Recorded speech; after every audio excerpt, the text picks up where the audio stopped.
Now, many of you were like me, and you either have not heard of the IWI Galil Ace, or if you have, you know little about it.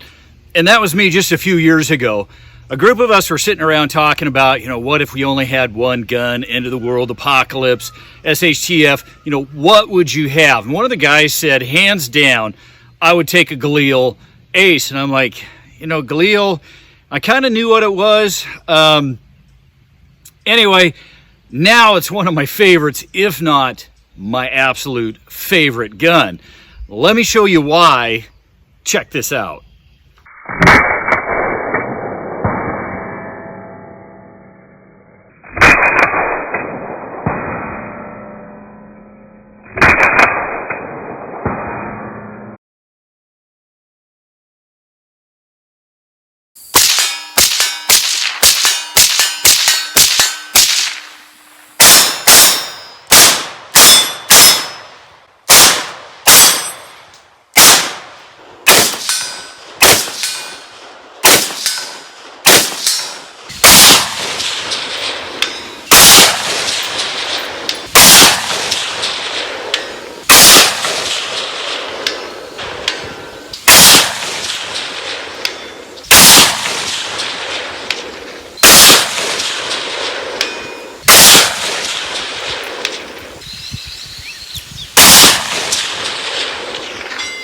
Nice! Ooh. There we go. Got it.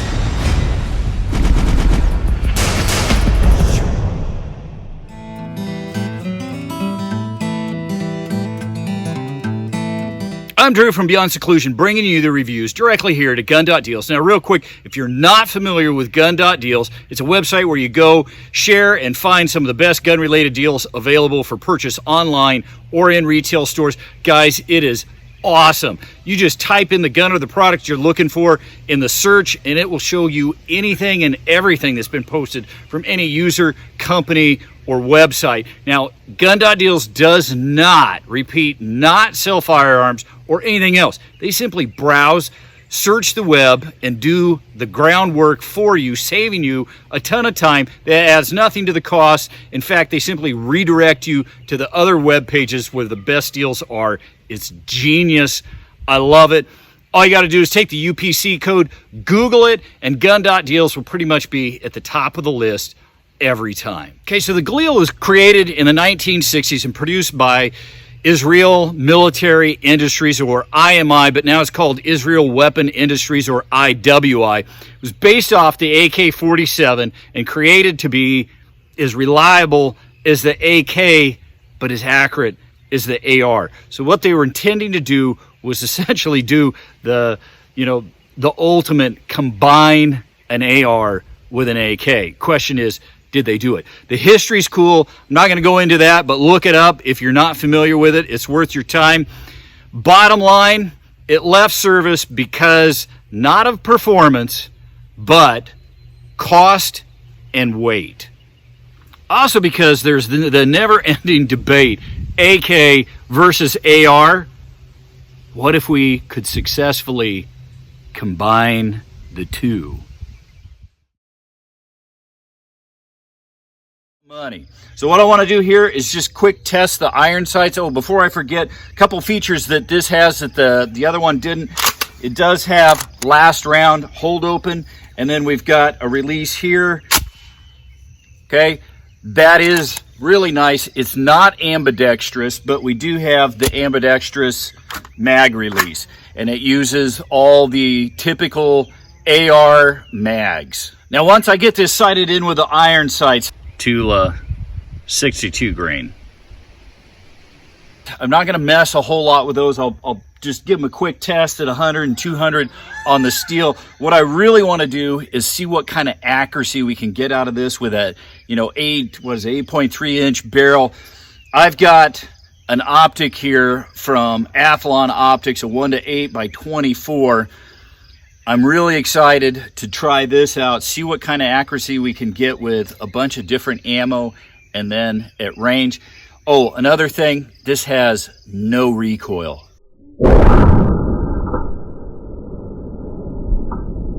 zero recoil. We'll do a slow-mo here. Anyway, let's get the iron sights and check it out.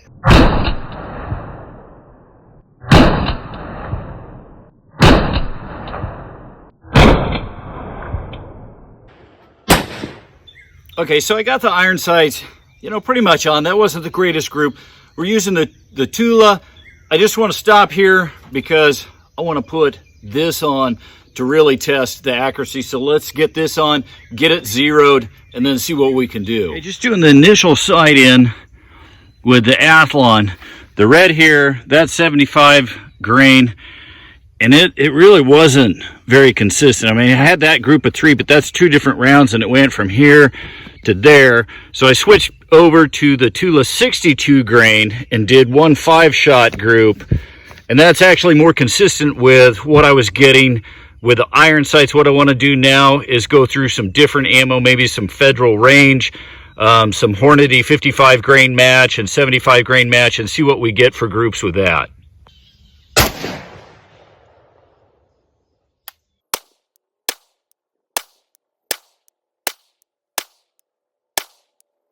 Tested a whole bunch of different ammo here.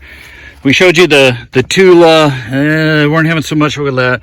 Went with Federal 55 grain, full metal jacket, basically just range ammo. We shot 15 in here, and this is kind of where I was getting after the barrel warmed up, and that's a pretty decent group. Then I switched over to the Hornady 55 grain match Frontier boat tail hollow point. There's 10 rounds. And that's a pretty acceptable group. Then I've got the Hornady Frontier 75 grain hollow point boat tail match. And now that's spread out. Then we've got the Hornady 75 match ammo. And that's really not a lot better, and it costs a lot more. Then we've got the IMI 69 grain Sierra Match King. And that didn't turn out a whole lot better either. And then I went with the PPU, the 75 grain hollow point match, and that actually did a pretty respectable group. When it's all said and done, it seems to like the 55 grain. Now, when you look at this, if you saw my video on the SIG Rattler with a 5.5-inch barrel for the 5.56, we got almost the exact same result. So, much to my surprise, I thought 75 grain would do a lot better out of the shorter barrel. It didn't. At least those 2 guns, and especially this one, seem to go with a 55, which is great because both of these are relatively cheap. Okay, so there's the groups with all the different ammo. What I did now was I disassembled it. I took the dust cover off, put it back on, and I want to see how our zero keeps. We're going to go back to the Federal range ammo, the 55 grain, and then the Hornady Frontier match 55, and see how that does. Real quick, a note on this dust cover, it is tight. It is not going to be a quick, easy field strip. It is difficult to get off and difficult to get back on. When you're putting it back on, push this down and it'll just catch on the side, and then you pull the bolt back and it pops it up and out. Otherwise, it takes some serious elbow grease, unlike most AKs. Okay, so we just shot a group after taking the dust cover off. What I want to do is I want to check the Warren one-piece scope mount here. We're going to take this off, make note of where we're at. This is the quick detach. Hopefully we keep a decent zero of that. Okay, we were right there, right before that bolt. Now we'll put it back on exactly as it was. And we'll try again.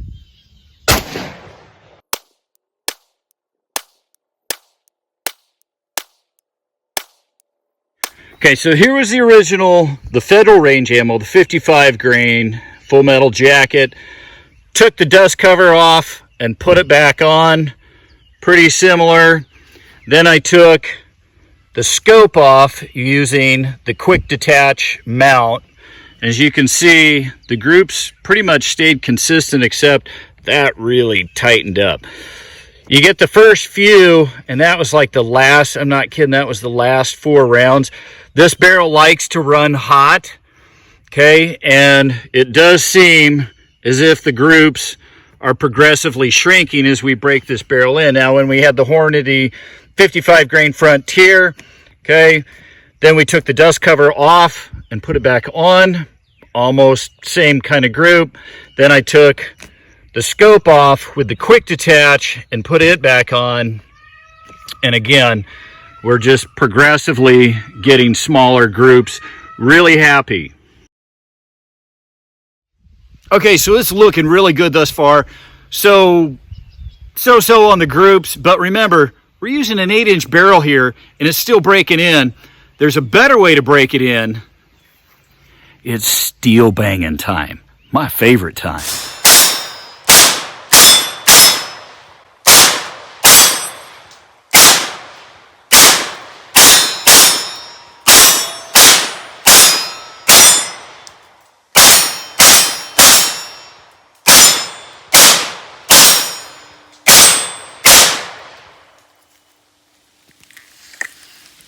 Nice.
Nice. Ooh.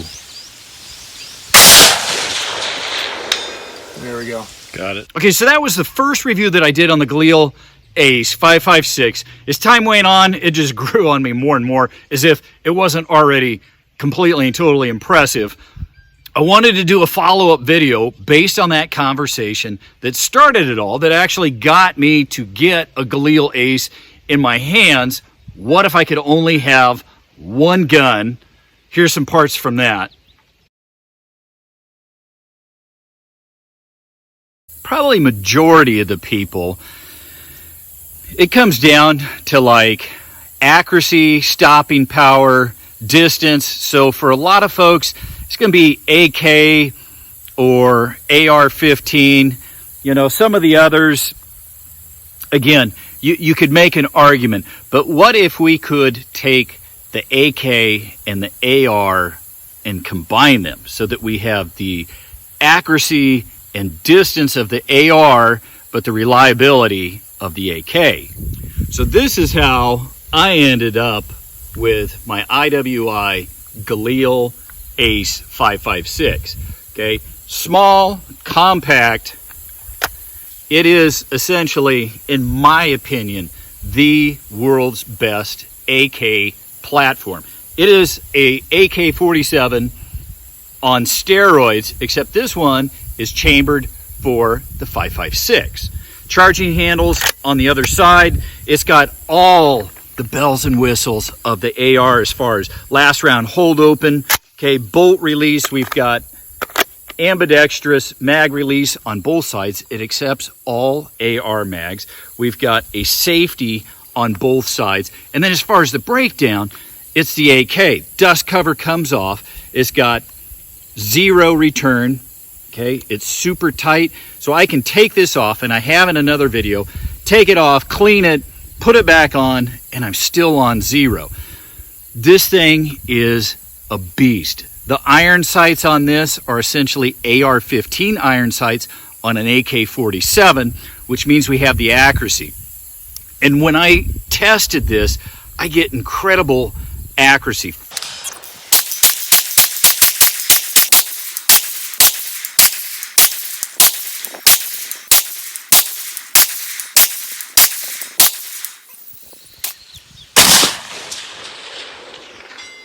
Nice. Ooh. Far superior than I did or could out of my AK-47. Now, here's the thing why I like this, because in the United States, the most popular high-power, high-velocity rifle round, in my opinion, is the 223-5.56. We can find that almost anywhere.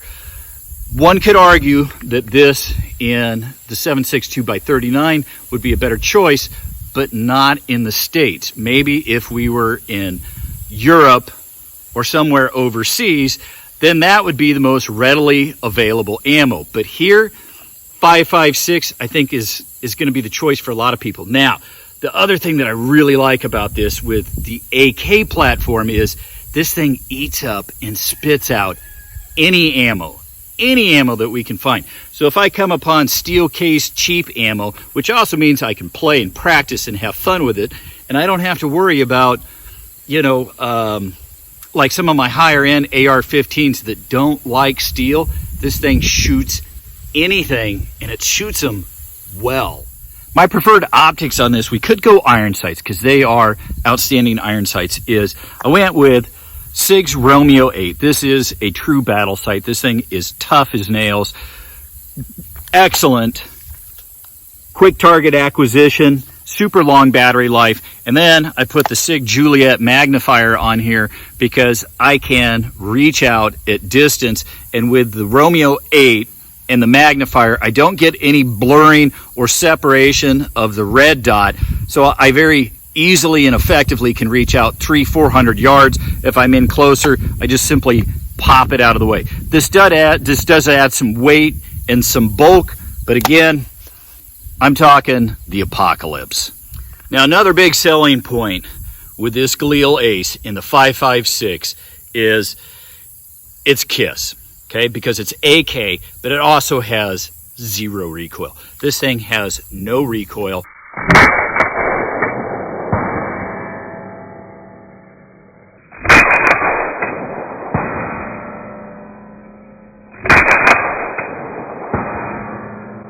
So smaller person, woman, young adult, child, anybody can shoot this and there is no recoil. Now the next one, stopping power. This one might get some controversy, the 5.56. For me, it still works for me, okay? Stopping power, no, it's not a 308. It's not the big bullet like the 7.62x39, but I don't think there's going to be too many people that can argue that it's not viable. It may not be the top contender for stopping power, but it's certainly not at the bottom. Now, this won't apply for a lot of folks, but we can put a can on this. And I tell you, a can on this with the reliability and the mechanisms of an AK-47, but yet having the suppression, because of the fouling that often happens with suppressed guns, I really like this one. Really like it.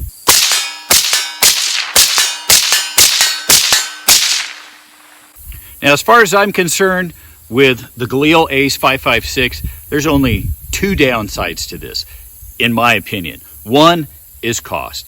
This is not an entry-level gun. It's not on the cheap side. MSRP is usually around $1,600. The good thing is even with everything that's going on, they're still pretty readily available because of the cost factor. And then the last one is weight. Okay, this is up there with my shotgun. This is not a light gun. That's one of the reasons the Israelis switched to the M4. Actually, it was both of those reasons. It was cost and weight. The M4 is a lot cheaper and it's a lot lighter, but you still cannot beat this for durability. And this is what we're talking about. We're talking about the apocalypse, SHTF. And we put all that together, I think I've got a pretty good argument as to why this is the one gun to own. There you have it, guys. You decide for yourself. If you have not checked me out on YouTube, come over, take a peek, help support the channel. Until next time on Gun.Deals, happy shooting, educate our young people to shooting and gun safety, and be a safe and responsible gun owner.